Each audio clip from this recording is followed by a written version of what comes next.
दोस्तों, स्वागत है आपका हमारे चैनल द यूनिक वर्ल्ड में। बीरबल और झूठे गवाह। दोस्तों, यह कहानी उस समय की है जब अकबर बादशाह ने अपने दरबार में एक महत्वपूर्ण मामला सुनने के लिए अपने सभी दरबारियों को बुलाया था। एक व्यापारी ने दरबार में आकर शिकायत की थी कि एक दूसरे व्यापारी ने उसके साथ धोखा किया है और उसका बहुत सारा माल चोरी कर लिया है। अकबर ने व्यापारी की बात सुनी और फिर बीरबल से कहा, बीरबल, तुम इस मामले की जांच करो। हमें यह पता करना है कि असली सच क्या है। बीरबल ने सिर झुकाकर कहा, जहां पनाह, मैं इस मामले को हल करने की पूरी कोशिश करूंगा। अब बीरबल के सामने यह चुनौती थी कि वह जान सके कि उस व्यापारी ने धोखा दिया था या नहीं। वह सीधे उस व्यापारी के पास गए जिसका नाम शाहिद था और उससे पूछा, तुम्हारे पास क्या सबूत हैं कि तुम्हें धोखा दिया गया है? शाहिद ने कहा, मेरे पास कई गवाह हैं जो ये साबित कर सकते हैं कि दूसरा व्यापारी ने मेरे साथ धोखा किया। शाहिद ने अपनी बात को मजबूत करने के लिए कुछ गवाह भी पेश किए। गवाहों का कहना था कि उन्होंने देखा था कि दूसरे व्यापारी ने शाहिद का सामान चोरी किया था। यह सुनकर बीरबल को कुछ शक हुआ।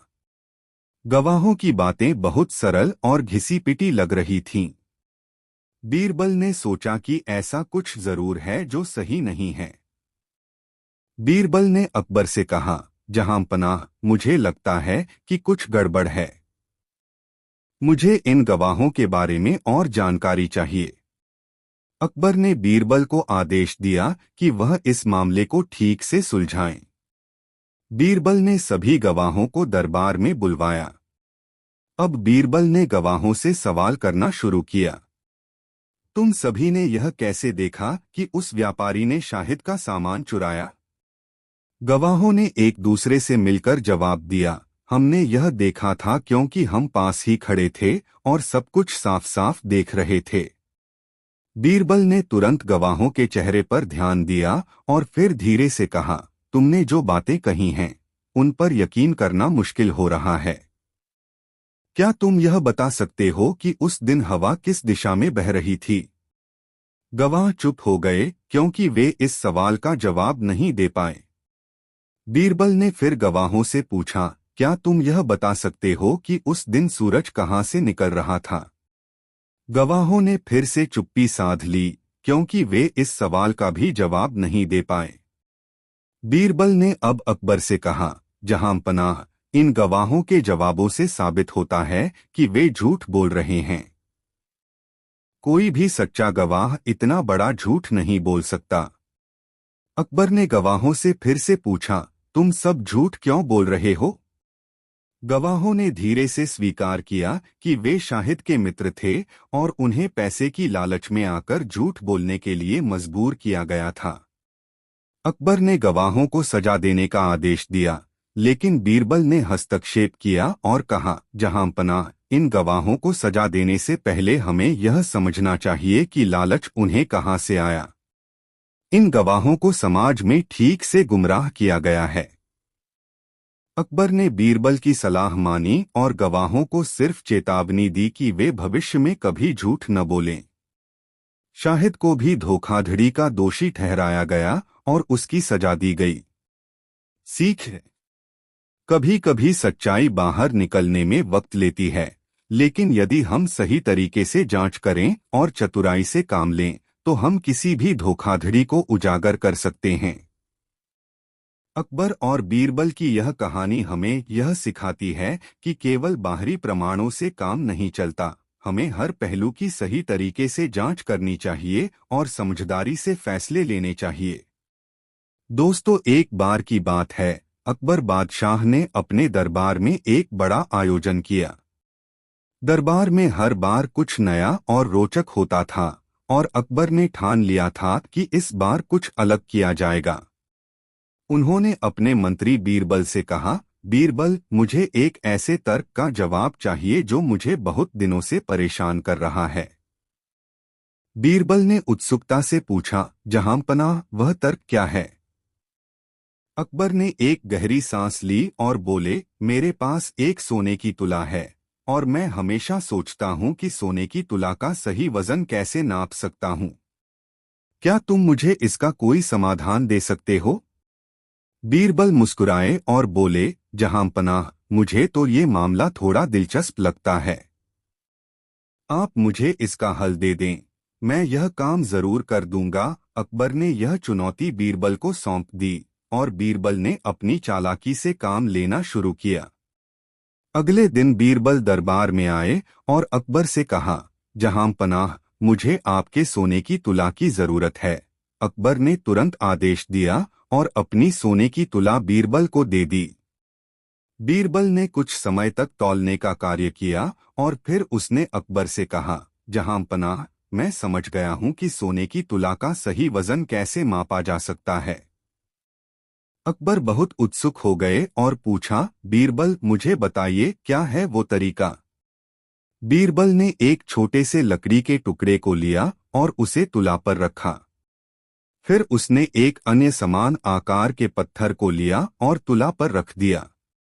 कुछ देर तक तौलने के बाद बीरबल ने अकबर से कहा, जहांपनाह, अब हम दोनों वस्तुएं तुला पर बराबरी से रख चुके हैं और अब यह साफ है कि इस तुला का सही वजन कितनी है। अकबर हैरान हो गए और पूछा, लेकिन बीरबल, इस तरीके में सोने की तुला का वजन कैसे मापा गया? बीरबल ने मुस्कुराते हुए कहा, जहांपनाह, यह लकड़ी और पत्थर का प्रयोग सिर्फ उदाहरण था। असल में सोने की तुला का वजन सही तरीके से मापने के लिए हमें कुछ सामान्य वस्तुओं का उपयोग करना होगा, जिनका वजन पहले से ज्ञात हो। जैसे कि यदि आपके पास कोई वस्तु है जिसका वजन आप पहले से जानते हैं, तो उसकी मदद से आप सोने की तुला का सही वजन नाप सकते हैं। अकबर को यह तर्क समझ में आ गया और उन्होंने बीरबल को धन्यवाद दिया। वे बोले, बीरबल, तुम हमेशा मेरे दिमाग को चौंका देते हो। इस बार तुमने सही तरीका बताया है। लेकिन कहानी यहीं खत्म नहीं हुई। बीरबल की इस सफलता के बाद अकबर ने बीरबल से और भी कठिन सवाल पूछने शुरू कर दिए। एक दिन अकबर ने कहा, बीरबल, अब तुम्हारे पास सोने की तुला का सही वजन आ गया है, लेकिन मुझे यह जानना है कि एक ही वस्तु का वजन दो अलग अलग जगहों पर कैसे मापा जा सकता है। बीरबल ने इस सवाल का जवाब भी तुरंत दे दिया, जहांपनाह, इसे जानने के लिए हमें तुला का सही संतुलन बनाए रखना होगा। अगर हम एक ही वस्तु को दो अलग अलग स्थानों पर रखें, तो हमें उस वस्तु के वजन को अलग अलग जगहों पर बराबर तौलने के लिए दोनों स्थानों पर समान तुला का उपयोग करना होगा। अकबर इस जवाब से बहुत प्रभावित हुए और बोले, बीरबल, तुम्हारे दिमाग का तो कोई मुकाबला नहीं। तुमने तो हमें एक नई दिशा दिखा दी है। बीरबल के ज्ञान और तर्कों की वजह से अकबर और उनके दरबारियों का विश्वास और भी बढ़ गया। अकबर ने हमेशा बीरबल की बुद्धिमत्ता का सम्मान किया और उसे अपने दरबार में सबसे प्रिय मंत्री बना लिया। उनकी यह किस्से, तर्क और बुद्धिमानी की कहानियां आज भी लोगों में लोकप्रिय हैं। अकबर और बीरबल के बीच का संवाद एक नायक और उनके चतुर मंत्री के बीच की समझ और विश्वास की मिसाल बना। सीख: कभी भी चुनौती को हल करने के लिए सिर्फ सरलता और तर्क की आवश्यकता होती है। समय समय पर सही सवाल और सही तरीके से समस्याओं को हल करने का तरीका बीरबल ने हमें सिखाया। आखिरकार बीरबल की तरह हमें भी कभी न हार मानते हुए अपनी सूझबूझ का इस्तेमाल करना चाहिए। दोस्तों, वीडियो को एक लाइक जरूर करें। दोस्तों, एक बार बादशाह अकबर के शहर में एक व्यक्ति रहता था। उसके जीने का तरीका अजीब था। वह लोगों को बेवकूफ बनाकर पैसे कमाता था। एक बार वह बाजार में एक बहुत अमीर व्यापारी से मिला जो बाहरी देश से आया हुआ था। वह इस शहर में नया था, इसलिए जब धोखेबाज ने उसे अपने घर रात के भोजन के लिए आमंत्रित किया, तो व्यापारी ने इस उम्मीद से आमंत्रण स्वीकार कर लिया कि इस नए शहर में उसके नए दोस्त बन जाएंगे। उस रात उन्होंने लाजवाब खाना खाया और बहुत देर तक बातें की। फिर व्यापारी और मेजबान सोने के लिए बिस्तर पर चले गए। अगली सुबह धोखेबाज ने व्यापारी से कहा, मैंने रात को आपको खाने पर आमंत्रित किया और एक अच्छे मेजबान की भूमिका निभाई। इस बात के लिए आप मुझे कैसे भुगतान करेंगे? व्यापारी पूरी तरह भ्रमित था। उसने कहा, मैं नहीं जानता कि तुम किस बारे में बात कर रहे हो। धोखेबाज बोला, आपने मेरा हीरा चोरी कर लिया है। मैं उसे वापस चाहता हूँ। व्यापारी ने कहा, मित्र, मैं नहीं जानता कि तुम किस हीरे की बात कर रहे हो। मुझे बिल्कुल पता नहीं है।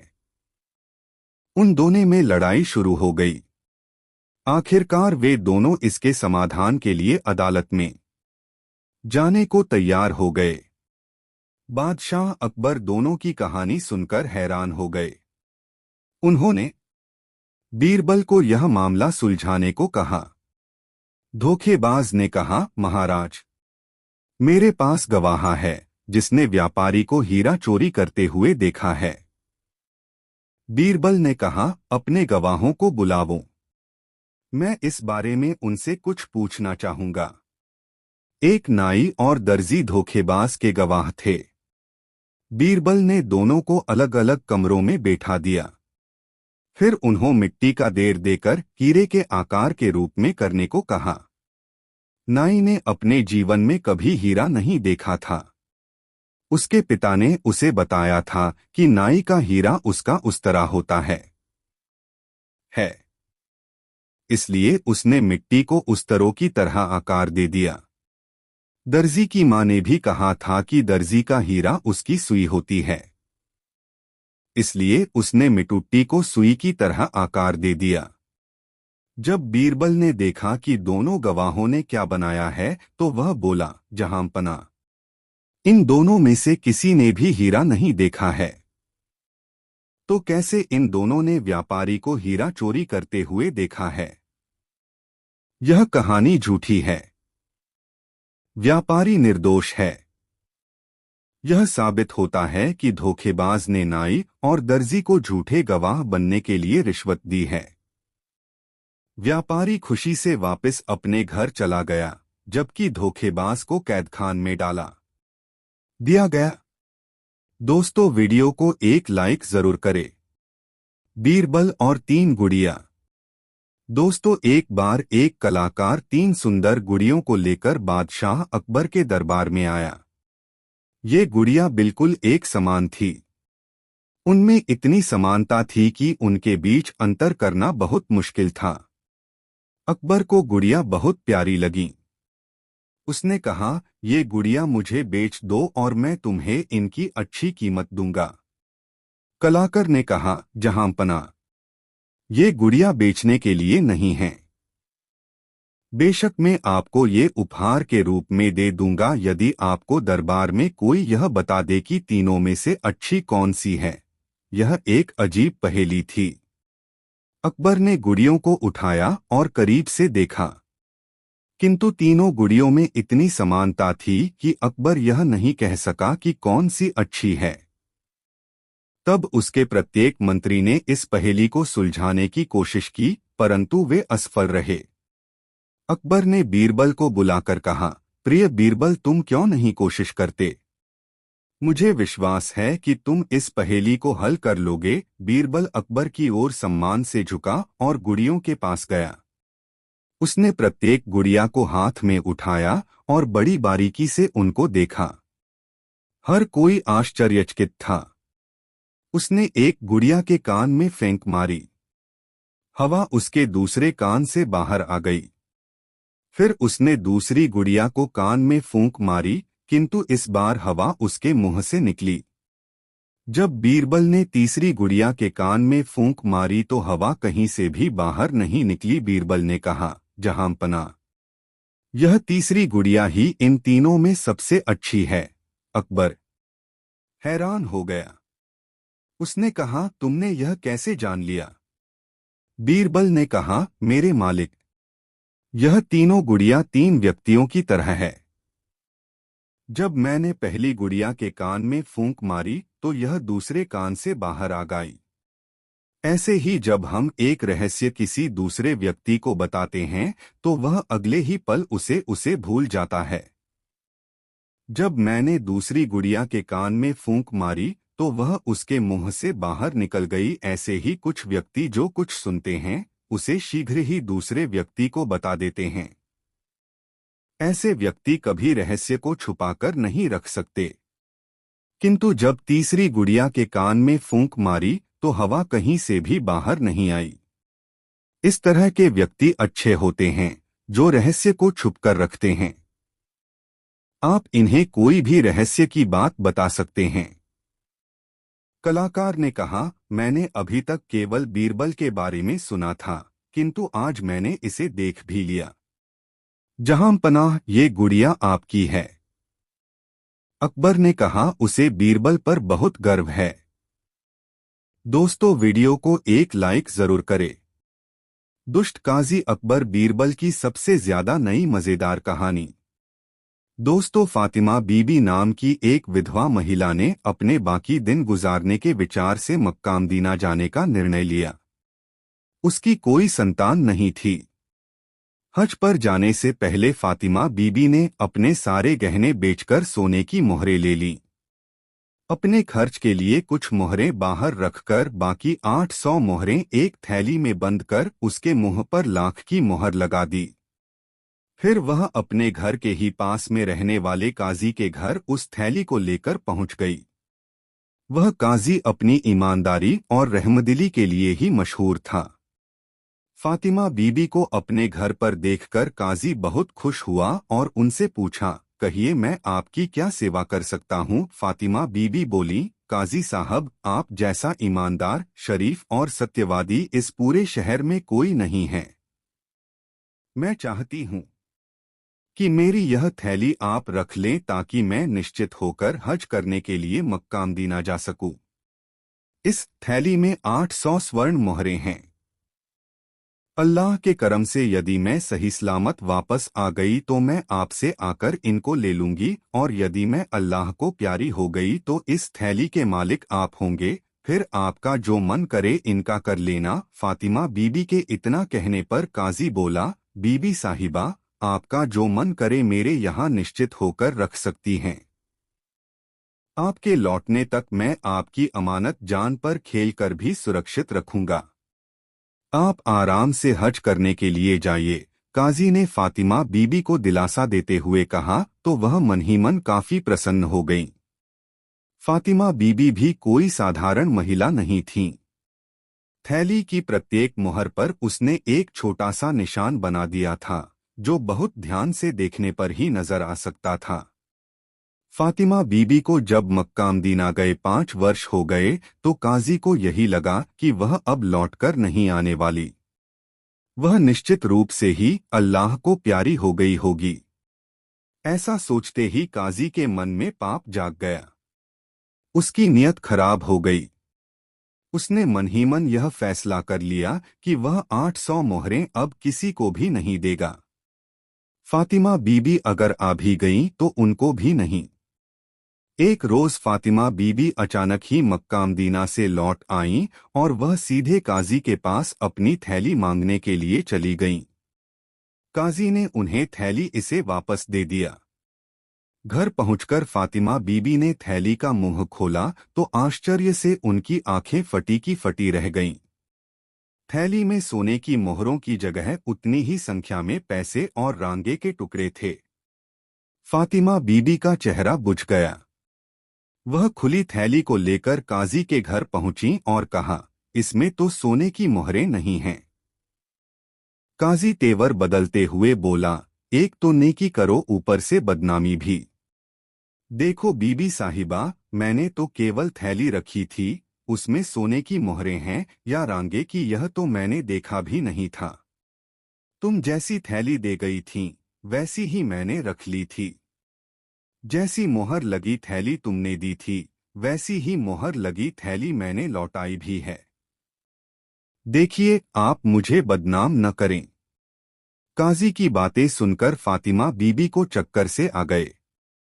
वह गिड़गिड़ाते हुए बोली, काजी साहब, मुझ पर रहम करो। मैं एक निःसंतान बूढ़ी विधवा हूँ। मेरे आगे पीछे मुझे देखने वाला कोई नहीं है। मुझ बेसहारा औरत पर रहम करो। वे मोहरें ही मेरे बुढ़ापे का सहारा हैं। आप सारी मोहरें नहीं देना चाहते हैं तो आधी ही दे दीजिए। मैं तो आपको शहर का सबसे अधिक ईमानदार और रहमदिल इंसान समझकर अपनी थैली सौंप गई थी। आपने तो मुझ बेसहारा वृद्धा के साथ ऐसा विश्वासघात किया कि मैं कहीं की भी न रही। काजी काफी नाराज हो गया और आगे बढ़ते हुए धमकी भरे स्वर में बोला, देखो बीबी, तुम यहाँ से चुपचाप इज्जत के साथ चली जाओ, नहीं तो धक्के मारकर बाहर कर दूंगा। विधवा फातिमा बीबी आंसू बहाती हुई काजी के घर से बाहर आ गईं। अब उनकी समझ में नहीं आ रहा था कि वह क्या करें, क्या न करें, कहाँ जाएं और कहाँ न जाएं। फिर अचानक ही उनकी आंखों के सामने अकबर बादशाह का दरबार नाच गया। वह बदहवास सीधे बादशाह अकबर के दरबार की ओर बढ़ गईं। दरबार में डरी सहमी वह दाखिल हुई और अपनी सारी आपबीती कह सुनाई। बादशाह ने काजी को दरबार में बुलवाया और उससे पूछा, इस वृद्धा औरत की थैली के विषय में तुम्हें मालूम है? काजी हाथ जोड़कर कांपते स्वर में बोला, जहां पनाह, कोई 5 वर्ष पहले यह बुढ़िया मेरे यहाँ एक थैली छोड़ गई थी। जब यह वापस आई तो मैंने सहर्ष इसकी मोहर लगी थैली इसे वापस दे दी। हुजूर, मुझे नहीं मालूम उस थैली में सोने की मोहरें थीं या रांगे के टुकड़े। काजी ने बड़ी सफाई से जहां पनाह के सामने झूठ बोला। लेकिन शहंशाह अकबर को काजी की बातों पर विश्वास नहीं हुआ। बादशाह ने काजी को घर जाने को कहा और फातिमा बीबी से कहा, तुम शाही दरबार में हो, तुम्हें चिंता करने की आवश्यकता नहीं है। तुम्हें पूरा न्याय मिलेगा। तुम्हारी मोहरें कुछ दिनों में ही तुम्हें मिल जाएंगी। शहंशाह ने यह हुक्म देकर बीरबल को यह विवाद सौंप दिया। यह विवाद बीरबल के हाथ में आते ही उन्होंने फातिमा बीबी से थैली ले ली और उस थैली को अपने घर ले गए। बीरबल ने वैसी ही कुछ थैलियां मंगवाकर उनमें कुछन कुछ भरकर लाख की मोहरें लगवा दीं। फिर उनमें सुराख कर दिए। तत्पश्चात शहर के सभी रफूगरों को एक एक थैली दी और उनसे थैलियों के छेदों को रफू करवाया। बीरबल ने सभी थैलियों को बड़ी बारीकी से देखा। एक थैली पर उनकी निगाह अटक गई। इसे बारीकी से देखने पर भी छेद का पता नहीं चल रहा था। बीरबल ने कहा, इस थैली का रफू किस रफूगर ने किया है? एक रफूगर चलकर बीरबल के पास आया और बोला, हुजूर, क्या बात है, मैंने रफू किया है। बीरबल उस रफूगर को लेकर एकांत में गए और डराते धमकाते हुए उससे पूछा, बताओ, काजी की थैली रफू किसने की थी? तुमने की थी न? रफूगर डर गया और उसने कबूल कर लिया कि काजी की थैली उसने ही रफू की थी। बीरबल ने उससे पूछा, सच सच बोलना, तुमने यह थैली कब रफू की थी? बीरबल ने तल्ख स्वर में पूछा तो रफूगर कांपते स्वर में बोला, हुजूर, कोई 2 साल हुए होंगे। एक काजी ने मुझसे यह थैली रफू करवाई थी। क्या तुम्हें पता है उस थैली में क्या रखा हुआ था? बीरबल ने रफूगर को घूरते हुए पूछा तो रफूगर सच को छिपा न सका और उसके मुंह से निकल गया, हुजूर, उसमें कुछ तांबे के पैसे और रांगे के टुकड़े थे। काजी ने इस काम के लिए क्या तुम्हें कुछ दिया था? बीरबल की कड़क आवाज के आगे रफूगर बिल्कुल ही ढीला पड़ गया। वह थमती आवाज में बोला, 2 मोहरें मिली थीं, मालिक। क्या वे मोहरें तुम्हारे पास अभी भी हैं? देखो, सच का साथ दोगे तो मैं तुम पर कोई आंच नहीं आने दूंगा। बीरबल के यह कहते ही रफूगर बड़ी मुश्किल से बोला, हुजूर, झूठ नहीं बोलूंगा। एक मुहर तो खर्च हो गई है। हाँ, एक मुहर मेरे पास है। वह मुहर मुझे चाहिए। ज्यादा होशियारी दिखाने की कोशिश की तो शाही कहर से तुम्हें मैं भी नहीं बचा सकता। बीरबल के इतना कहते ही रफूगर भागा भागा मुहर लाने चला गया। बीरबल ने फातिमा बीबी और काजी को भी बुलवा लिया। रफूगर थोड़ी देर के बाद मोहर लेकर बीरबल के पास आया तो काजी उसको देखते ही डर गया। बीरबल ने रफूगर से मोहर लेकर फातिमा बीबी के हाथ में रख दी और कहा, तुमने अपनी मोहरों पर निशानी लगाई थी न? दिखाओ वह निशानी कहाँ है। फातिमा बीबी ने पलक झपकते ही अपना लगाया निशान बीरबल को दिखा दिया। अब बीरबल ने रफूगर की ओर थैली करके कहा, बोलो रफूगर, यह वही थैली है न?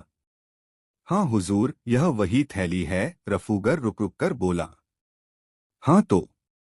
बीरबल तल्ख आवाज में बोले, तुमने कहाँ पर रफू किया था? बोलो रफूगर थैली पर हाथ धरते हुए बोला, यहाँ पर हुजूर।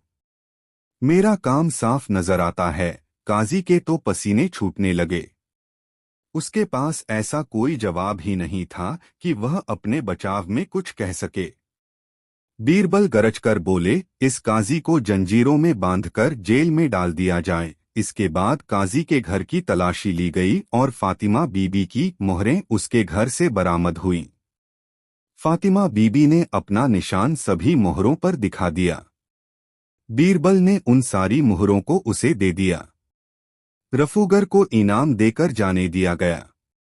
बादशाह सलामत बीरबल के फैसले से बहुत खुश हुए।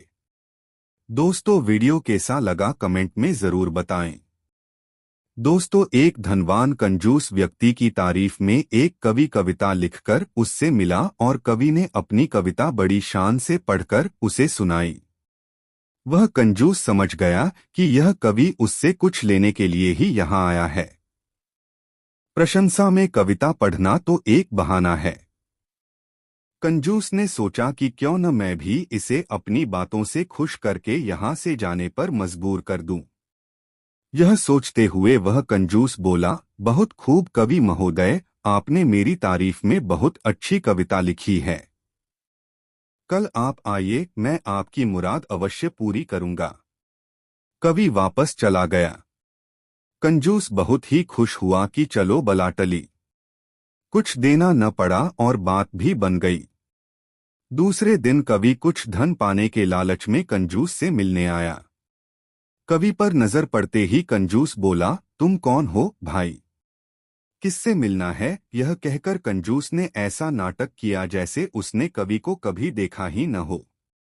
कवि आश्चर्य से चौंकते हुए बोला, महोदय, आप यह क्या कह रहे हैं? कल ही तो मैं आपसे मिला था और आपकी तारीफ में खूबसूरत सी कविता भी लिखकर सुनाई थी। आप इतने कम समय में ही मुझे भूल गए। कंजूस बोला, कल की बात आज करने से कोई लाभ नहीं। जैसे कल तुमने मुझे कविता सुनाई वैसे ही मैंने भी अपनी मीठी मीठी बातें तुम्हें सुना दी थीं। न तो तुमने मुझे कुछ दिया और न मैंने तुम्हें कुछ दिया। हिसाब बराबर हो गया। अब तुम मेरा पीछा छोड़ो। कंजूस के इतना कहने पर वह कवि वहां से सीधे घर आया और अपने एक दोस्त के साथ बीरबल से मिला और अब तक जो हुआ था वह सब बीरबल को बता दिया। बीरबल बोले, कवि महोदय, आप एक हफ्ते के बाद अपने इस दोस्त को उस कंजूस के यहाँ भेजना। जब आपका दोस्त कामकाज के बहाने उससे मित्रता कर ले तब किसी दिन उसे घर पर आने का निमंत्रण देना। उस दिन मुझे भी बुला लेना, लेकिन इतना अवश्य ध्यान रहे कि उसे केवल न्योता देना है, खाना नहीं खिलाना है। बीरबल यह कहकर दरबार के कामकाज में तल्लीन हो गए। कवि का मित्र कुछ ही रोज में कंजूस से काफी घुल मिल गया। जब मित्रता गाढ़ी हो गई तब एक दिन कंजूस को उस व्यक्ति ने खाने का निमंत्रण दिया। कंजूस ने निमंत्रण स्वीकार कर लिया। बीरबल और कवि को भी इसकी खबर कर दी। कवि वेश बदलकर दोस्त के घर आ पहुंचे। बीरबल भी वेश बदलकर आ गए। थोड़ी देर बाद कंजूस भी आ गया। उन तीनों ने ही कंजूस की बड़ी आवभगत की और कंजूस से तरह तरह की मीठी बातें करने लगे। कंजूस भूखा था क्योंकि वह घर से खाकर नहीं चला था और दावत के नाम पर सुबह से ही कुछ खाया नहीं था। जब उसे भूख कुछ अधिक ही सताने लगी तो परेशान होकर कंजूस बोला, अरे भाई, खाने पीने का भी इंतजाम है या ऐसे ही बैठे रहना है? कवि के मित्र ने कहा, मित्र, मैंने तुम्हें भोजन के लिए नहीं बुलाया है। मैंने तो तुम्हें केवल भोजन का निमंत्रण देकर प्रसन्न किया है। यह सुनते ही कंजूस ने उन तीनों को ध्यान से देखा, फिर कवि को तुरंत ही पहचान लिया। कंजूस ने अपनी गलती के लिए क्षमा मांगी और कवि को वाजिब इनाम दिया तथा इस घटना से अच्छी सीख ली। दोस्तों, कहानी कैसी लगी कमेंट में जरूर बताएं। दोस्तों, बादशाह अकबर के मन में हमेशा कोई न कोई सवाल उठता ही रहता था। एक दिन बादशाह सलामत ने बीरबल से कहा, बीरबल, दरबार में एक ऐसे आदमी को ढूंढ कर ले आओ जो बहुत ही बुद्धिमान हो। बीरबल कुछ देर शांत रहे, फिर बोले, जहां पनाह, मैं जल्दी ही ऐसा आदमी ढूंढकर दरबार में ले आऊंगा, लेकिन इसके लिए समय और धन की आवश्यकता पड़ेगी। बादशाह अकबर बोले, बीरबल, सोने की 300 मोहरें और 1 हफ्ते का समय हम तुम्हें देते हैं। धन और 1 हफ्ते का अवकाश लेकर बीरबल अपने घर चले गए।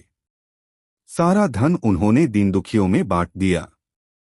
सप्ताह के अंतिम दिन बीरबल ने एक चरवाहे को पकड़ा और उसे स्नान करवाकर अच्छे कपड़े पहनाए तथा सोने की 100 मोहरें उसे देकर दरबार में ले आए। रास्ते में ही चरवाहे को बता दिया कि उसे बादशाह सलामत के सामने कैसा व्यवहार करना है। बादशाह अकबर के दरबार में पधारते ही बीरबल ने कहा, जहां पनाह, मैं बुद्धिमानों का बुद्धिमान व्यक्ति ढूंढकर लाया हूं। शहंशाह ने चरवाहे को देखते हुए पूछा, तुम्हारे माता पिता तुम्हें क्या कहकर बुलाते हैं? तुम कहाँ के रहने वाले हो? तुम कौन सी खास बात जानते हो? एक साथ इतने सवाल बादशाह अकबर ने कर दिए, लेकिन चरवाहे ने किसी भी सवाल का जवाब नहीं दिया, क्योंकि बीरबल ने उसे पहले से ही चुप रहने के लिए कहा था। बादशाह ने शिकायत भरे लहजे में बीरबल से कहा, बीरबल, यह कहीं गूंगा और बहरा तो नहीं है? इसने तो हमारे किसी भी सवाल का जवाब नहीं दिया। भला यह बुद्धिमानों का बुद्धिमान कैसे हो सकता है? बीरबल ने शीश नवाकर कहा, हुजूर, यह इसकी बुद्धिमानी है। इसने अपने बड़े बूढ़ों से सीख रखा है कि राजा और स्वयं से अधिक समझदार व्यक्ति के सामने चुप रहने में ही भलाई है। यह उनसे मिले ज्ञान का अनुसरण कर रहा है। बादशाह अकबर बीरबल के इस तर्क के आगे अब क्या बोलते। वे मुस्कराकर ही रह गए और चरवाहे को इनाम देकर सम्मान के साथ दरबार से विदा किया। बैल का दूध बहुत मजेदार कहानी। एक दिन की बात है कि अकबर और बीरबल दोनों एक उपवन में बैठे हुए आनंद मना रहे थे। इतने में शाम हो गई। जब बीरबल घर जाने को उद्यत हुआ तो बादशाह ने उसे रोककर कहा, बीरबल, आज कई दिनों से मैं एक बात सोच रहा था, परंतु तुमसे कहना भूल जाता था। एक हकीम दवा बनाता है, उसमें बिल के दूध को अनिवार्य आवश्यकता है। यदि तुम कहीं से उसे ला दो तो अति उत्तम हो। पत्ता खड़का बंदा भड़का। बीरबल बादशाह की मंशा समझ गया और मन में कहा कि बादशाह इस बहाने मुझे मूर्ख बनाना चाहते हैं। बीरबल बोला, इसमें घबराने की कौन सी बात है, मैं 1 सप्ताह में बैल का दूध ला दूंगा। बादशाह ने कहा, 2-4 दिन और अधिक लग जाएं तो कोई चिंता की बात नहीं है, परंतु दूध का आना बहुत लाजिमी है। बहुत अच्छा, कहता हुआ बीरबल वहां से विदा हुआ। वह घर पहुंच एकांत स्थान में बैठकर बैल के दूध वाले प्रश्न पर विचार करने लगा। चिंताग्रस्त बीरबल को कई घंटे का समय मिनटों के समान बीत गया। जब भोजन करने का समय हुआ तो नियमानुसार उसकी लड़की बुलाने आई। वह अपने पिता का चेहरा उतरा और विचारमग्न देखकर ठिठक गई। जब उसको खड़े कई मिनट व्यतीत हो गए और पिता का ध्यान न टूटा तो वह उद्विग्न होकर पिता से चिंता का कारण पूछा। यद्यपि यह बीरबल की बड़ी लड़की थी और वह इसकी बुद्धिमत्ता की कई बार परीक्षा भी ले चुका था, फिर भी ऐसे गूढ़ विषय में उसे सफलता मिलेगी ऐसी आशा स्वप्न में भी न थी। इसलिए कुछ समय तक उसकी बातों को अनसुनी कर टालमटोल करता रहा। पुत्री के पुनः पुनः अनुरोध करने पर उसे विवश होकर बादशाह का जटिल प्रश्न सुनाना पड़ा। कन्या बोली, पिताजी, यह कौन सी ऐसी कठिन बात है जिसके लिए आप ऐसे चिंताकुल हो रहे हैं? चलिए, भोजन का समय बीता जा रहा है। मैं उसका उत्तर 1 हफ्ते के भीतर ही बादशाह को पहुंचा दूंगी। लड़की के ऐसे उत्तर से बीरबल की चिंता घटी और शाह सकर भोजन करने गया। इस प्रकार जब 2 दिन व्यतीत हो गए तो बीरबल की लड़की ने एक नई तरकीब निकाली। वह ढूंढकर बहुतेरे पुराने वस्त्रों को घर से बाहर निकाल लाई और उनका एक गट्ठर तैयार किया। जब आधी रात का समय हुआ तो उस गट्ठर को सिर पर लादकर नदी तट पर जा पहुंचो और छियो छियो कर वस्त्र पछारने लगी। बादशाह का महल ठीक नदी तट पर बना हुआ था। अर्धरात्रि के समय नींद के प्रथम प्रहर में जब कपड़ा धोने की आवाज बादशाह के कान में पड़ी तो उसकी निद्रा भंग हो गई और पहरे वाले संतरी को पुकारकर बोला, देखो, इतनी रात्रि में कौन धोबी कपड़ा छांट रहा है, उसे तुरंत पकड़कर मेरे पास लावो। पहरे वाला सिपाही हुक्म पाते ही कई अन्य सिपाहियों के साथ वहां पर जा पहुंचा जहां से कपड़े धोने की आवाज आ रही थी। वे सब बड़े हैरान और परेशान हुए क्योंकि देखते क्या हैं कि एक सिर से पैर तक अति सुंदरी युवती कपड़े पछाड़ रही है। सिपाहियों ने उसे कई बार पुकार कर बादशाह का हुक्म सुनाया परंतु वह उनकी बातें अनसुनी कर बराबर अपने काम में व्यस्त रही। आखिर एक सिपाही उसके बिल्कुल समीप पहुंचकर बोला, अरे तू कौन है जो इतनी धृष्टता कर रही है और पुकारने पर सुनती भी नहीं? चल, तुझे बादशाह ने बुलाया है। लड़की तो येनकेन प्रकारेण बादशाह के पास पहुंचना ही चाहती थी परंतु फिर भी अपना अभिप्राय छिपाकर बोली, आप लोग मुझे क्यों दुख देने पर उतारू हुए हैं? लो, मैं अपने घर चली जाती हूँ। सिपाहियों ने कहा, खबरदार, तुम्हारा भला इसी में है कि सीधे हम लोगों के साथ बादशाह के पास चलो। लड़की कपड़ों को जहां का तहां छोड़ उनके पीछे हो ली और जब बादशाह के सन्निकट पहुंची तो बड़े अदब से झुककर सलाम की और डरीसो होकर एक किनारे खड़ी ही बादशाह के हुक्म की प्रतीक्षा करने लगो। बादशाह क्रोध से आग बबूला हो रहा था। उसने अपनी लाल लाल आंखें निकाकर पूछा, ए कमबख्त, तू कौन है और इस रात्रि के मध्यकाल में यहाँ कपड़े क्यों धो रही है? लड़की ने देखा कि बादशाह क्रोध से तमतमा गया है, इसलिए कांपती हुई गिड़गिड़ाकर लड़खड़ाती जुबान से बोली, श्रीमान, श्रीमान, मैं तो। बादशाह को उसे घबराई हुई देखकर दया आ गई और उसे सांत्वना देते हुए बोला, तू इतना घबराती क्यों है? यदि साफ दो बतला देगी तो तुझे माफी दी जाएगी, अन्यथा बहुत कष्ट उठाएगी। लड़की ने कहा, पृथ्वीनाथ, मुझे इस समय नितांत आवश्यकता पड़ी है जिस कारण विवश होकर कपड़े धोने आई हूँ। बादशाह ने कहा, ए अभागी, ऐसी कौन सी जरूरत थी जिसके लिए तू इतना परेशान है? लड़की ने उत्तर दिया, क्या कहूँ पृथ्वीनाथ, आज दोपहर में मेरे पिता को लड़का पैदा हुआ है, सो मैं दिन भर तो और कामों में परेशान थी। इस वक्त फुर्सत पाने पर कपड़े धोने आई हूँ क्योंकि साफ कपड़ों की आवश्यकता आन पड़ी है। लड़की के ऐसे कौतूहलपूर्ण उत्तर को सुन बादशाह बड़ा आश्चर्यचकित हुआ और उसे फटकारते हुए बोला, हेरे नादान छोकरी, तू क्या बकती है? क्या तेरा दिमाग खप्त तो नहीं हो गया है? भला पुरुष को भी कहीं लड़का पैदा होता है? लड़की सुअवसर देखकर विनम्रता पूर्वक बोली, पृथ्वीनाथ, जब पुरुष को लड़का नहीं हो सकता तो बैल को दूध कैसे होगा? बादशाह को अपनी पहली बात स्मरण हो आई। चकित होकर लड़की से पूछा, क्या तू बीरबल की लड़की तो नहीं है? लड़की ने उत्तर दिया, जी हाँ पृथ्वीनाथ, आपका अनुमान बिल्कुल ठीक है। बादशाह उसकी इस चतुरता से बड़ा प्रसन्न हुआ और उसको आभूषण और द्रव्य पुरस्कार में देकर बड़ो इज्जत से पालकी में बैठाकर विदा किया। लड़की ने घर पहुंचकर पिता का चरण स्पर्श कर रात की घटना का सारा वृतांत कह सुनाया। बीरबल अपनी बुद्धिमती कन्या से बहुत प्रसन्न हुआ और उसका पुरस्कार उसे लौटाकर बहुत आशीर्वाद दिया। दोस्तों कहानी कैसी लगी कमेंट में बताएं। दोस्तों एक बार बादशाह अकबर के शहर में एक व्यक्ति रहता था। उसके जीने का तरीका अजीब था।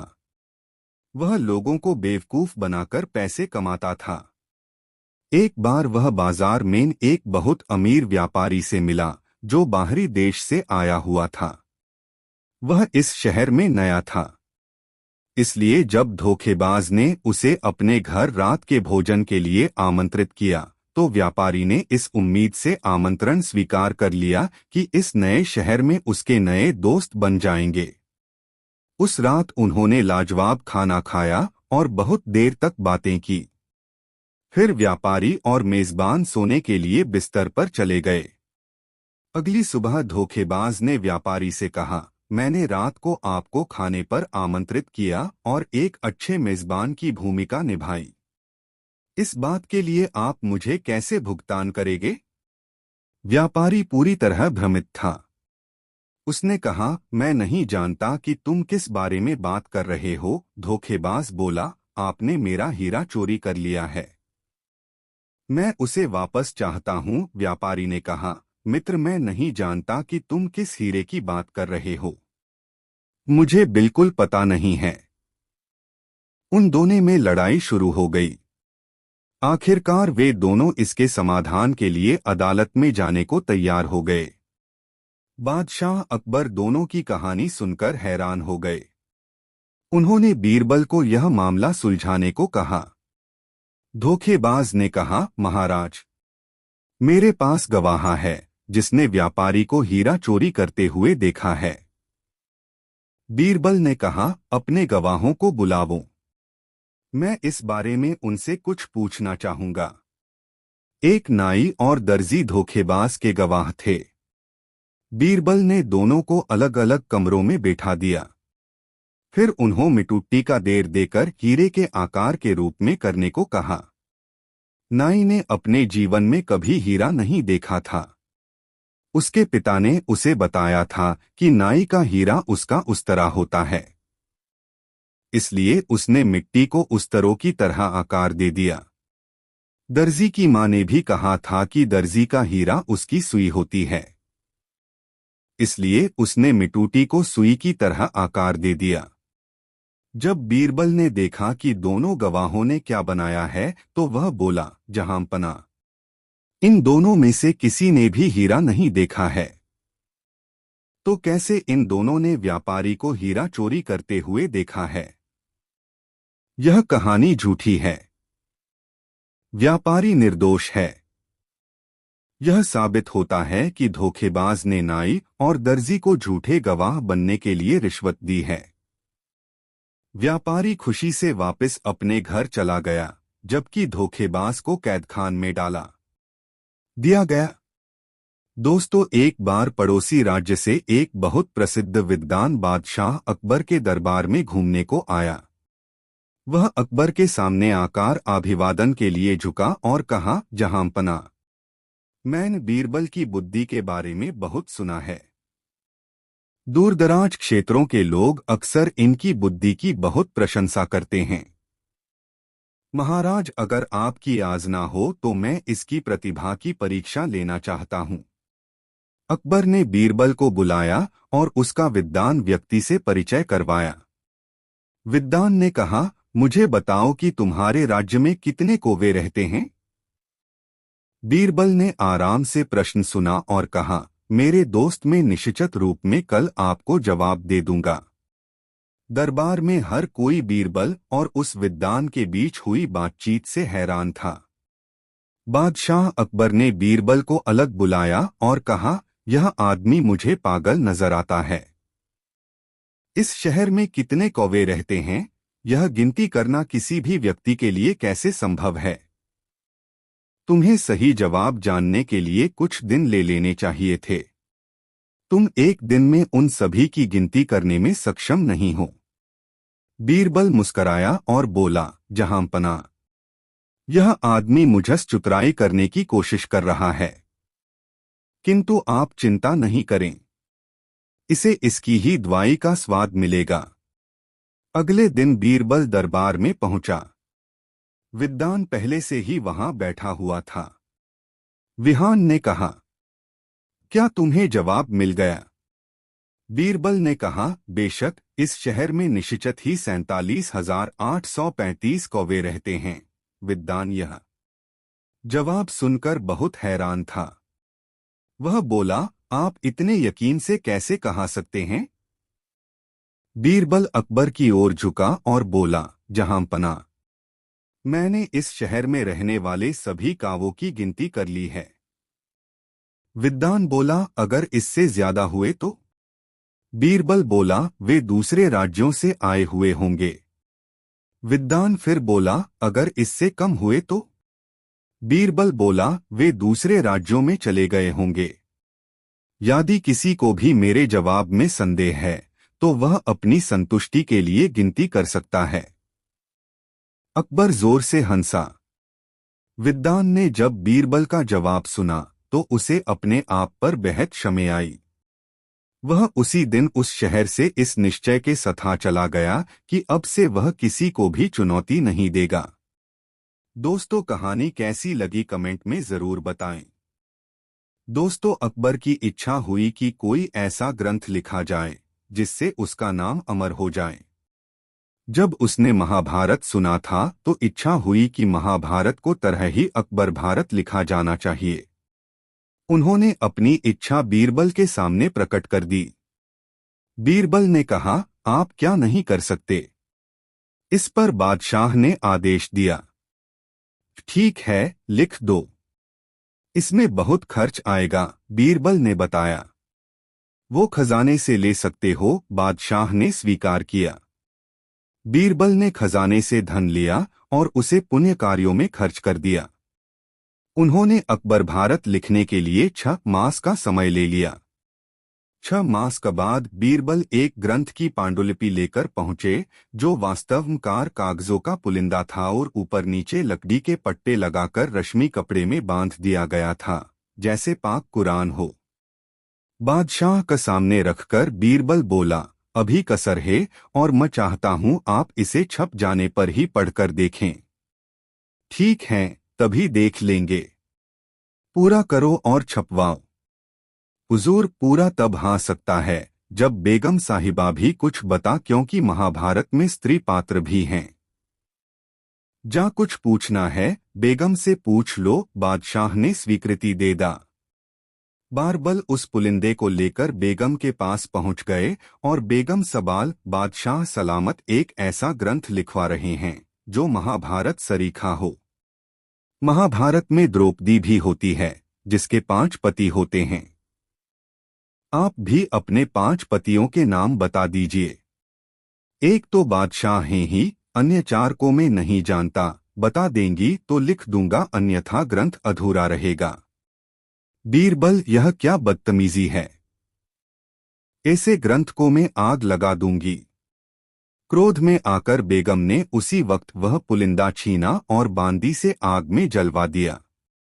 बीरबल मुस्कराता हुआ चला गया और बादशाह से बोला, जहांपनाह, मैं उस पांडुलिपि को पूरा करने के लिए बेगम साहिबा से यह पूछने के लिए गया था कि द्रौपदी की तरह उसके 5 पति कौन कौन से हैं, तो बताना तो दूर, उन्होंने अब तक लिखी पुस्तक ही जलवा दी। बेगम साहिबा क्रोध से आग बबूला हुई सो अलग।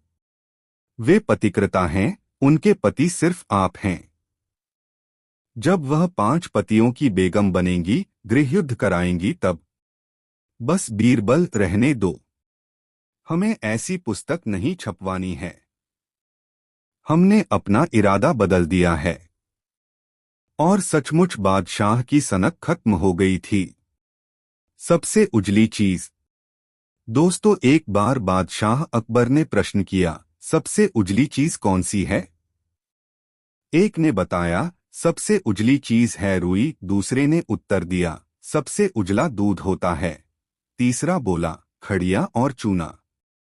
एक दरबारी ने बताया, चमेली का फूल। बादशाह ने बड़े ध्यान से सबकी बातें सुनी।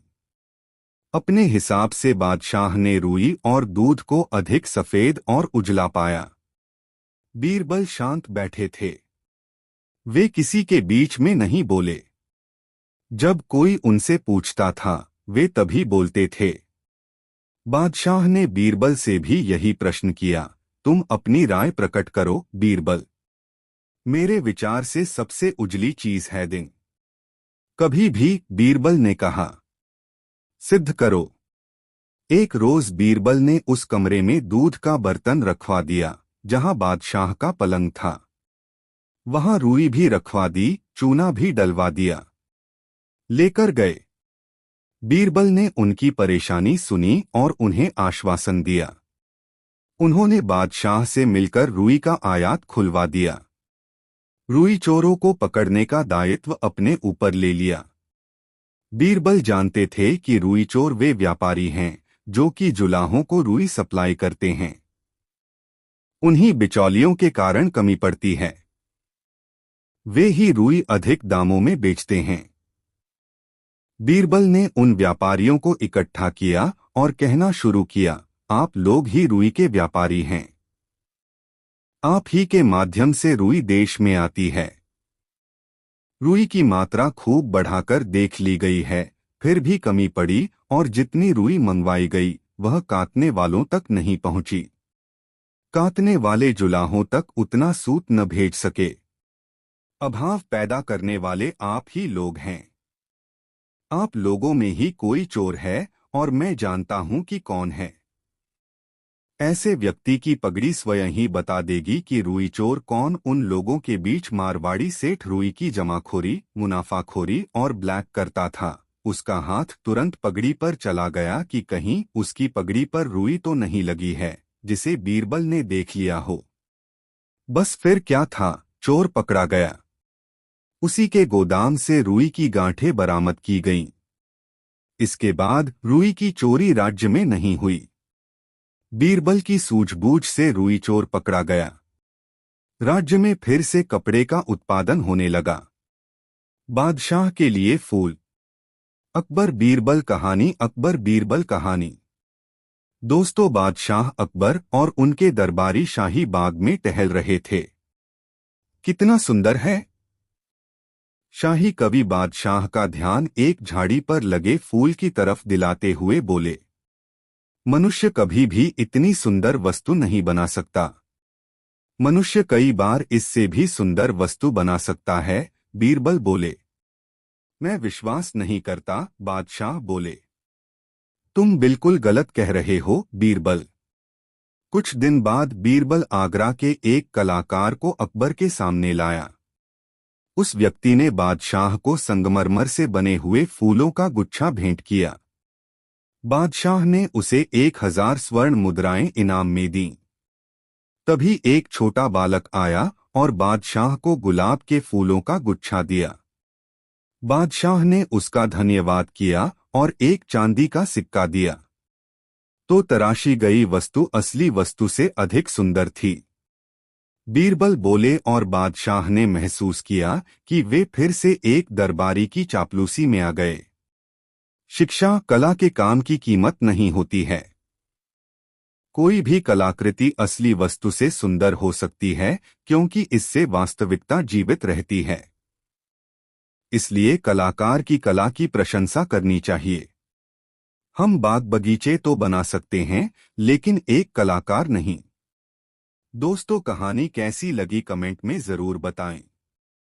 बीरबल अपनी चालाकी से बादशाह को बारंबार नीचा दिखाया करता जिससे वह बीरबल से हमेशा शर्मिंदा रहता था। एक दिन बादशाह ने बीरबल से बदला लेने का विचार किया। अच्छे अच्छे वैज्ञानिकों और कारीगरों से सम्मति लेकर अपने रहने के कमरे में एक ताक इस ढब का बनवाया कि जिसके जरिए बीरबल को धोखा दिया जा सके। उसमें कोई ऐसी वैज्ञानिक वस्तु लगा दी गई थी कि जिस पर हाथ रखते ही उससे चिपक जाता था। एक दिन बादशाह अपने कमरे में बैठा हुआ पुस्तकावलोकन कर रहा था। इसी समय बीरबल भी आ पहुंचा। बादशाह बीरबल को देखकर मन में बड़ा प्रसन्न हुआ। प्रगट में बोला, बीरबल, जरा उस ताख पर का सेब तो लेते आना, उसके लिए मैं बड़ी देर से इंतजार कर रहा हूँ। सेब पहले से इसी अभिप्राय से रखा गया था जिससे बीरबल का हाथ आसानी से उस वैज्ञानिक ताख में फंसाया जा सके।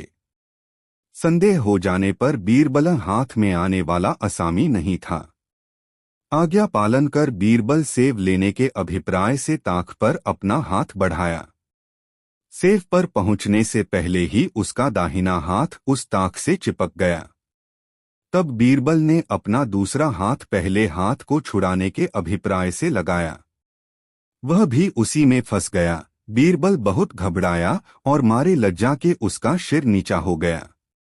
बादशाह ने विचार किया कि बीरबल अभी तक नहीं आया, ताक में फंसकर घबराता होगा, इसलिए उसे छुड़ाना चाहिए। वह टहलता हुआ उसके पास गया और बीरबल को ताक में फंसा हुआ देखकर बोला, क्या खूब! मेरी चीजें बराबर चोरी जाया करती थीं, परंतु मुझे चोर का पता नहीं चलता था। आज सौभाग्यवश चोर की गिरफ्तारी हो गई है।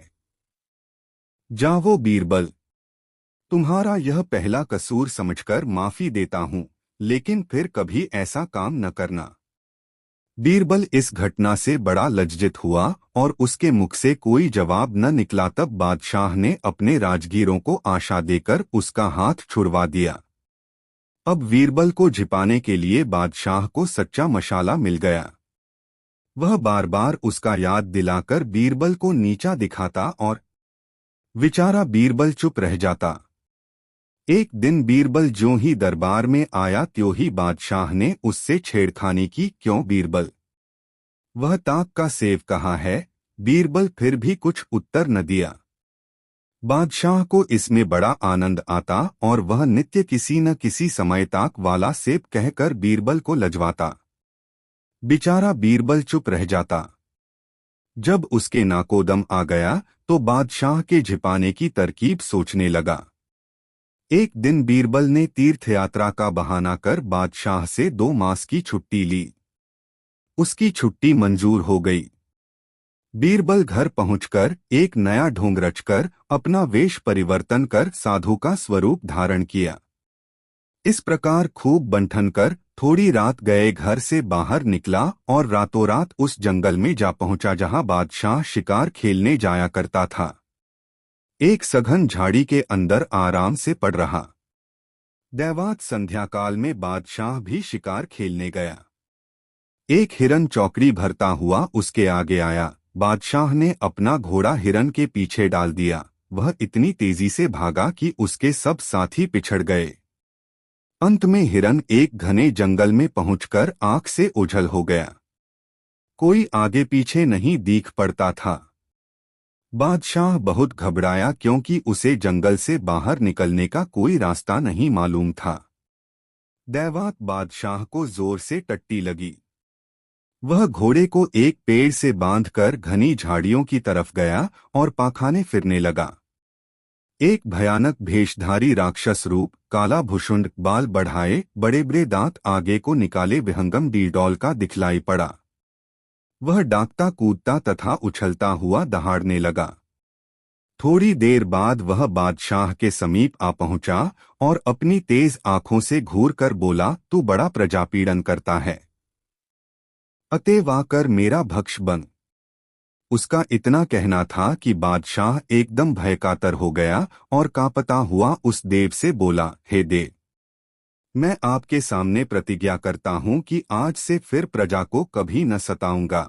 आप कृपा कर मुझे जीता जागता छोड़ दीजिए। तब उस देव से अधिक कुछ करते न बना और बादशाह से कहा, अब तेरे प्राण बचने का एकमात्र यही साधन है कि तू मेरे जूतों को अपने सिर पर रखकर 1 फरलांग मेरे साथ चले। अन्य कोई उपाय मेरे पास नहीं है। यदि जान बचाना चाहता है ता आगे आ। मरता क्या न करता। बेचारा बादशाह उसकी लाल पीली आंखें देखकर थरथर कांप रहा था। दरवश उसके प्रस्ताव को स्वीकार किया। बादशाह को जूता ढोने पर उद्यत देख विशालकाय दैत्य को दया आ गई और उसे बिना किसी प्रकार का दंड दिए ही छोड़ दिया। बादशाह नगर को चला गया। एक बीरबल की छुट्टी पूरी हो चुकी थी, अतएव अपनी ड्यूटी पर हाजिर होने का निश्चय कर वह अपने घर आया। जब बादशाह को विदित हुआ कि बीरबल तीर्थाटन कर लौट आया है तो एक दूत उसे बुलाने को भेजा। बीरबल बादशाह के बुलावे पर तुरंत दरबार में हाजिर हुआ और अदब से सलाम कर अपनी जगह पर जा बैठा। बादशाह को अब भी पहली बात की ढक सवार थी। वह बोला, बीरबल ताक पर का सेव। बीरबल ने उत्तर दिया, जी हुजूर पाखाने वाला देव। बीरबल के इस उत्तर से बादशाह की आंखें खुल गई और वह अपने किए पर शर्मिंदा हुआ। उसी दिन से सवाल का जवाब पाकर फिर उसने बीरबल से सेव की बात कभी न छेड़ी। कालांतर में उसे विदित हो गया कि जंगल वाला देव और कोई न था बल्कि वह बोरबल की होकरतूत थी। अतएव देव का भ्रम जो उसके हृदय में समा गया था वह क्रमशः जाता रहा और दिन सानंद बीतने लगे। दोस्तों, कहानी कैसी लगी कमेंट में जरूर बताएं। दोस्तों, बैजर नामी ग्राम में दो आदमों बड़े मित्र भाव से बसते थे। उनमें एक का नाम पंडित सुशर्मा था जो अति विद्वान, सदाचारी तथा गंभीर प्रकृति का था। दूसरे मित्र का नाम सुदामा था। यह जाति का नाई था परंतु विचार में बड़ा ही न्यायी था। इनका आपस में पेशा संगठन था कि बिना एक से पूछे दूसरा कोई नया कार्यारंभ नहीं करता था। एक दिन अकस्मात सुशर्मा के जी में यह बात आई, हमें कोई ऐसा कर्म करना चाहिए जिससे भविष्य में राज्य ऐश्वर्य का सुख मिले। इस विचार से प्रेरित होकर उसने सुदामा नामी अपने मित्र से इसकी चर्चा की। सुदामा नाई ने कहा, मित्रवर, मेरा धर्म भी यही कहता है कि आपको तपश्चर्या करने की अनुमति दूं और तपश्चर्या के समय आपका सहयोग कर मैं भी अपना अगला जन्म संवारूं। सुशर्मा अपने मित्र को अपनी सम्मति से सहमत देखकर बड़ा प्रसन्न हुआ और मित्र सुदामा नाई के सहित प्रयाग को चला गया। वहां पहुंचाकर त्रिवेणी के समीप ही एक छोटी सी पर्णकुटीर बनवाकर तपश्चर्या में निमग्न हुआ। सुशर्मा ने तन्मय होकर कई वर्षों तक उस पर्णकुटीर में तप किया परंतु फिर भी देवताओं की प्रसन्नता न हुई। तब ऐसी तपश्चर्या से उसका मन उब गया और उस प्रणाली को बदलकर संन्यास धारण किया। कांशाय वस्त्र पहनकर पुनः तप करने में दत्तवित हुआ। सुदामा नाई भी क्षत्रछाया की तरह उसकी सेवा करता हुआ अपना धर्म पालन करने लगा। उसका अनुमान था कि सन्यासी की सेवा से मनोभीष्ट फल की प्राप्ति कर लूंगा। दोनों की प्रगाढ़ मैत्री थी। इन्हें आपस के सहयोग से कठिन कार्य साधन में किसी प्रकार का कष्ट नहीं होता था। जब इस ढंग से तप करते हुए भी 12 वर्ष बीत गए, कुछ भी हासिल न हुआ, यानी देवता प्रसन्न नहीं हुए, तब इन दोनों को बड़ा दुख हुआ और एक दूसरे का मुख देखते हुए इस बात के अनुसंधान में लगे कि अब कौन सा यत्न किया जाए कि जिससे अभीष्ट फल की प्राप्ति हो। अपने मित्र सुदामा नाई को चुप देखकर सन्यासी बाला, मित्र सुदामा, तुम भली भांति देख रहे हो कि हमें तप साधन करते 24 वर्ष का समय बीत गया लेकिन कार्य की सिद्धि न हुई। तब आखिर ऐसा कौन सा उपाय किया जाए कि जगत में हमारी अपकीर्ति न हो। मेरे मन में तो यह आता है कि आत्महत्या के अतिरिक्त निवृत्ति का दूसरा मार्ग नहीं है, लेकिन इससे भी मुक्ति नहीं मिलती। इसमें भी एक बात बड़े अड़चन की है। शास्त्रकारों ने आत्मक हत्या को बड़ा पाप बतलाया है। तब भाई तुम ही कोई ऐसा शास्त्र सम्मत सुख प्राप्ति का उपाय खोजें। दुख दूर हो गए, मैंने कोशिश की है। अब हमें अतीत के बारे में सोचना बंद कर भविष्य के लिए प्रयास करना चाहिए। सुदामा मित्र बोला, आप पंडित और ज्ञानी हैं, मैं केवल आपका अनुयायी सेवक हैं। शास्त्रों के आदेश क्या हैं इसका मुझे कोई गम नहीं। तब इसमें आप ही को कोई सोच विचार कर दूसरा उपाय निकालना चाहिए। सुशर्मा बोला, हाँ, एक मार्ग है, परंतु जब तक तुम उससे सहमत न हो मैं कैसे कर सकता हूँ। शास्त्रों में ऐसा प्रमाण मिलता है कि जो प्राणी त्रिवेणी के तट पर बैठकर आत्म विसर्जन करता है उसको आत्महत्या का पाप नहीं लगता बल्कि अभीष्ट फल की प्राप्ति होती है। सुदामा नाई पंडित सुशर्मा की इस सम्मति से सहमत हो गया और वे अपने सामानों का अलग दो दो गट्ठर बनाकर एक जगह गाड़कर चलता हुए वहां से चलकर जगत जननी भागीरथी के तट पर आए। सुशर्मा के मन में राज सुख प्राप्ति की कांक्षा थी, इसलिए वह पृथ्वी मंडल का एकक्षत्र राज्य प्राप्ति के निमित्त और सुदामा को राज कर्मचारी होने की कांक्षा थी, अतएव उसने मंत्री पद की अभिरुचि से त्रिवेणी जी के पवित्र जल में प्राण विसर्जन किया।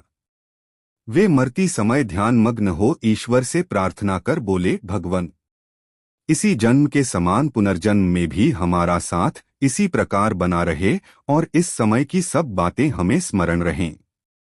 तीर्थराज प्रयाग की भूमि जिसमें त्रिवेणी जल का प्रभाव क्या कहना, उस जल के पुण्य प्रभाव से उनको अभीष्ट सिद्धि मिली।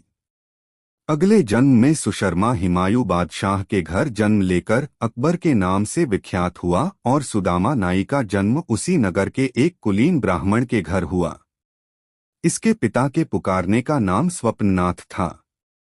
ब्राह्मण पुत्र स्वप्ननाथ बड़ा ही बुद्धिमान और प्रतिभाशाली हुआ, जिस कारण थोड़े समय में इसने अच्छी विद्या हासिल कर ली। विद्या और बुद्धि के प्रभाव से बादशाह ने इसको दीवान पदार नियुक्त किया और उसका नाम बदलकर बीरबल रखा। दोस्तों, एक दिन दरबार के काम काजों से निश्चिंत होकर बादशाह बीरबल के साथ गप्पे मार रहा था। गप्प शप के मानी मनोरंजन के हैं। उसी दिन उसको एक अधर महल बनवाने की इच्छा जागृत हुई।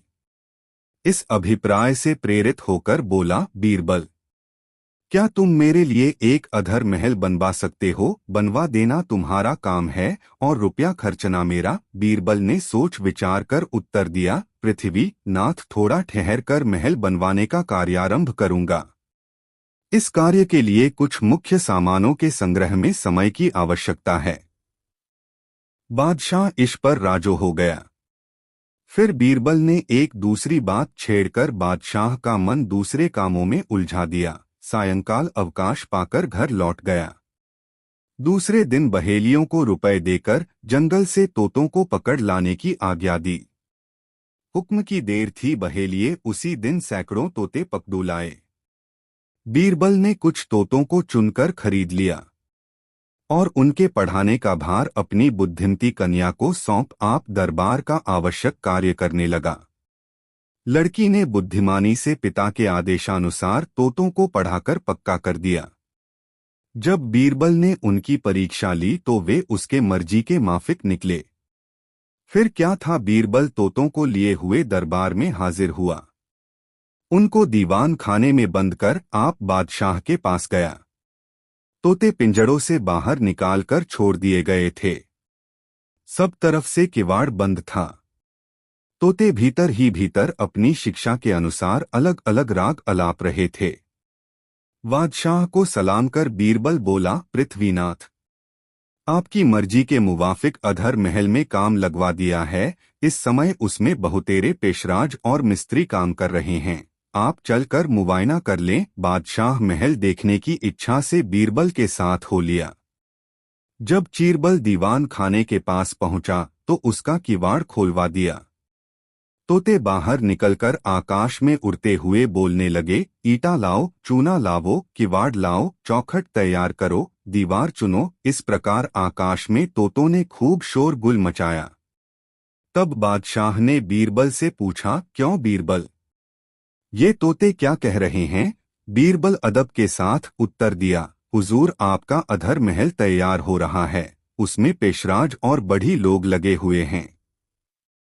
सब सामान एकत्रित हो जाने पर महल बनना शुरू होगा। बीरबल की इस बुद्धिमानी पर बादशाह हर्षित हुआ और उसको बहुत सा धन देकर विदा किया। दोस्तों, कहानी कैसी लगी कमेंट में ज़रूर बताएं। ऐसी और नई मज़ेदार कहानी सुनने के लिए हमारे चैनल द यूनिक वर्ल्ड को सब्सक्राइब ज़रूर करें। वीडियो अपने मित्रों को ज़रूर शेयर करें। वीडियो देखने के लिए धन्यवाद।